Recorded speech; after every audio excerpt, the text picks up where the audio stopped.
غامق، رمادي فاتح، ابيض. دي الالوان الاربعه اللي انا شغاله بيهم. بصراحه الالوان لايقه مع بعض قوي. كمان منطقه بعض. الغرزه اسمها غرزه الزجزاج، في كذا غرزه زجزاج، انا نزلت فيديو قبل كده لغرزه الزجزاج، فيها الغرزه المقفله وفي غرزه مفتحه في السطور اللي بعدها، لكن المره دي الغرزه دي مقفله خالص. انا قصدت ان انا اعمل جزء كبير من الشال عشان اوريكم الغرزه واوريكم كمان ان الشراشيب بتتركب ازاي وكل حاجه في الشال. هي الغرزه ثابته، الخط بيتكرر، يعني الخط بيتعاد كل مره هتعيدي الخط تاني. مفيش حاجه جديده. اللي هيتعلم خط فيها اول سطر فيها هيعرف يعمل بقيه الكوفيه. الخيط اللي انا بستعمله كان اليزا الصوف اللي هو التخين، مش اليزا بيبي، اليزا عادي. الابره مقاس 4.5. ممكن تبقى دايرة السيليكون، ممكن تبقى المعدن، مش هتفرق. اهم حاجه الابره اللي تبداي بيها تكملي بيها. دلوقتي انا هدخل قفلت اللون الغامق اهو، وهفتح اللون اللي بعدها اللون الرمادي الفاتح. انا قلت اوريكم برضو قفله الخيط. اول سطر هو زي اخر سطر، زي سطر في النص، كل السطور زي بعضها. اول حاجه بعد ما بخلص بقفل الخيط كده اهو.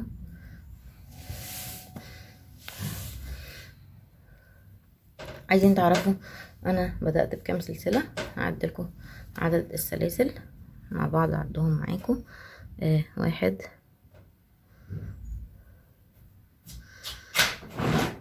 2 3 4 5 6 7 8 9 10 11 12 13 14 15 16 17 18 19 20 21 22 23 24 25 26 27 28 29 30 31 32 33 34 35 36 37 39 40 44 45 46. هو العدد لازم يقبل على 9 عشان الغرزة عبارة عن 3 و3 و3.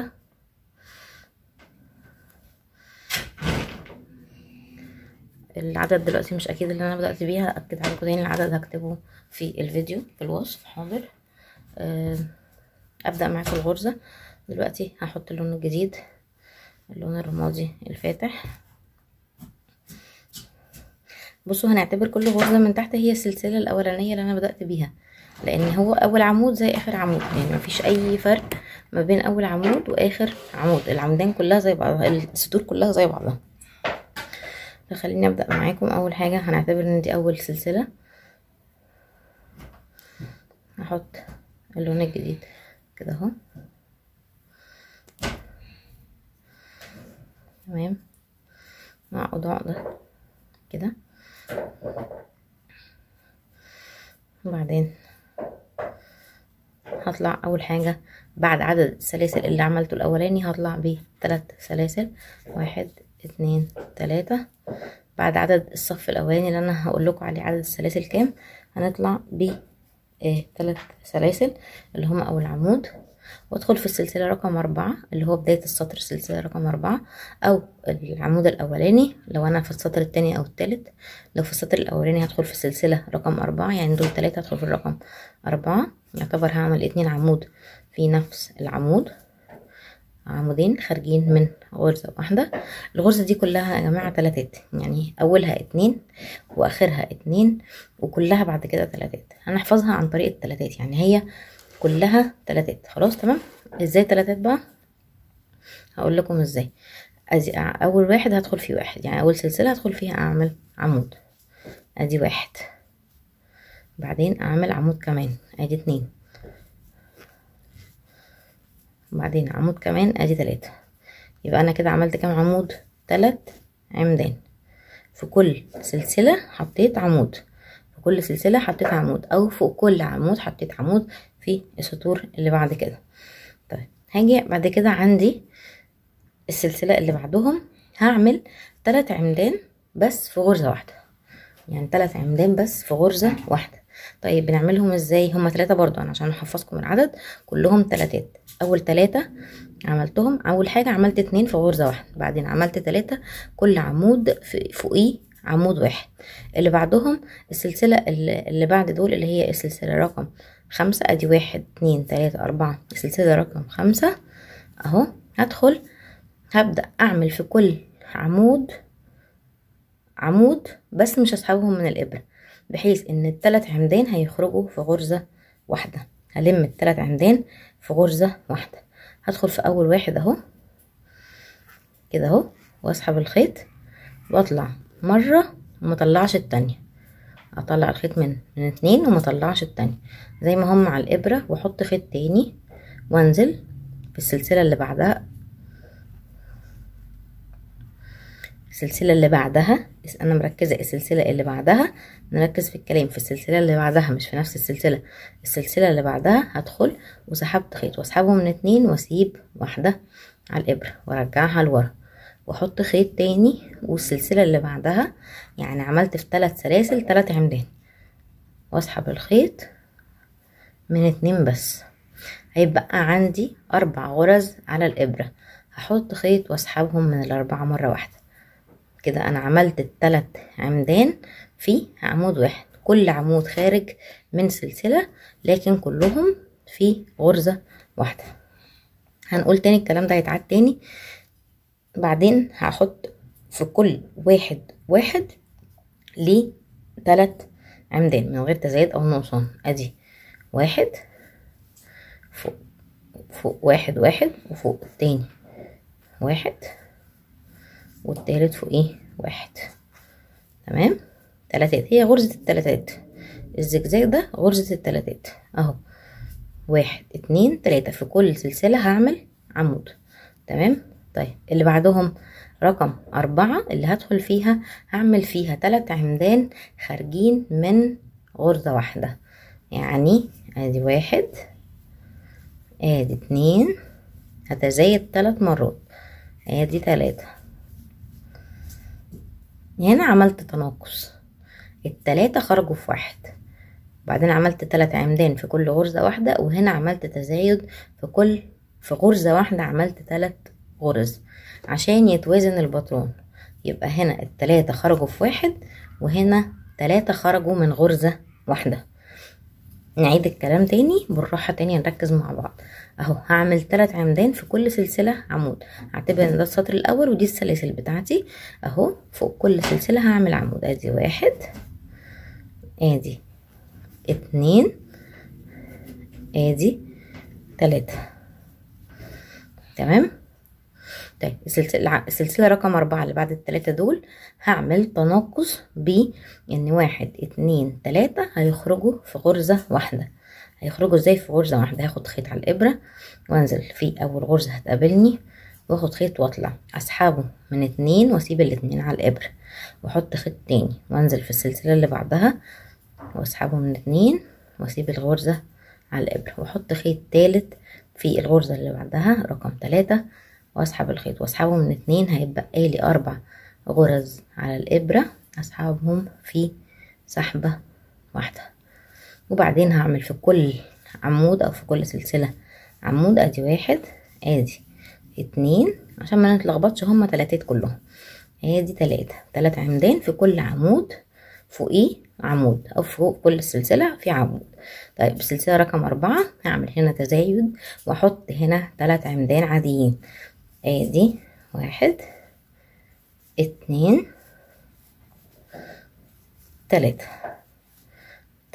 عمدان من غرزة واحدة، وبعدين عمود في كل سلسلة، ادي 1 ادي 2 ادي 3.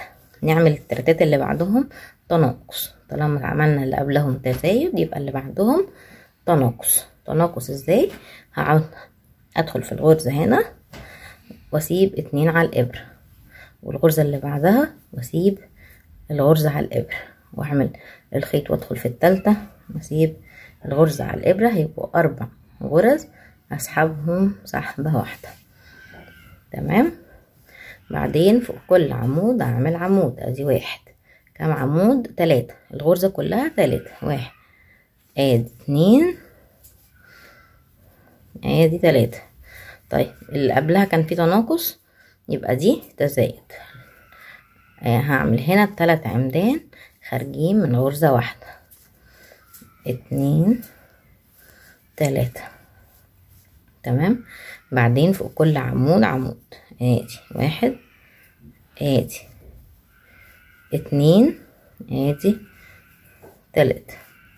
بعدين تناقص، اخش هنا واسحب الخيط واسحبه من اتنين واسيب الخيطين على الابر واحط خيط وانزل من هنا واحط الاتنين واسيب الخيط على الابر واحط خيط تالت مرة واسحبه من اتنين، هيبقى 4 غرز هسحبهم بسحبة واحدة. وادي عمود، ادي اتنين، ادي تلاتة، هيبقى عندي سلسلة واحدة اللي هي هعمل فيها زي ما بدأت باتنين في البداية، بدأت باتنين وهنهي باتنين. ادي واحد اتنين في نفس الغرزة عشان الكوفية تبقى مستقيمة من الناحية دي او الشال يبقى مستقيم، ما يبقاش فيه اي زيادة او نقصان. هبدأ معاكم السطر الجديد بس كده عشان افكركم بالبداية. هطلع 3 سلاسل وهدخل في نفس الغرزة دي اعمل واحد كمان عشان يبقوا عمودين، وبعدين هعمل 3 عمدان فوق كل عمود عمود، وبعدين هعمل تناقص بان انا هخش في الغرزة واحد والاولى والتانية والتالتة وهسحبهم في سحبة واحدة، وبعدين هعمل 3 عمدان فوق كل عمود عمود، وهنا هعمل تزايد في الغرزة اللي في النص، هنا هحط 3 عمدان، ودي تبقى غرزة الزجزاج زي ما انتوا شايفين. شكلها شيك جدا في الشيلان. بصوا المنظر، بصوا الخيط طبعا كله يبقى نوع واحد علشان ما يبقاش فيه خيط رفيع وخيط تخين، فتختار نوع واحد لكل الالوان، ما يبقاش فيه اي اختلاف في سمك الخيط علشان تطلع الغرزة واحدة. هخلص معاكم بقية الكام صف اللي باقيين واوريكم ازاي نركب الشراشيب.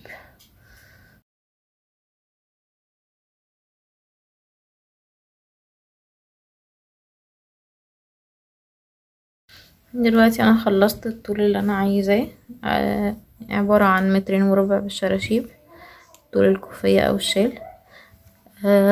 قصيت الشراشيب كلها طول واحد، وبعدين فصلت الالوان كل 5 فتل لوحدهم، وبعدين هبدأ احطهم بترتيب الدرجات اللي انا عاملاه، اسود جراي غامق جراي فاتح، وبنفس العدلة بتاعة دوت.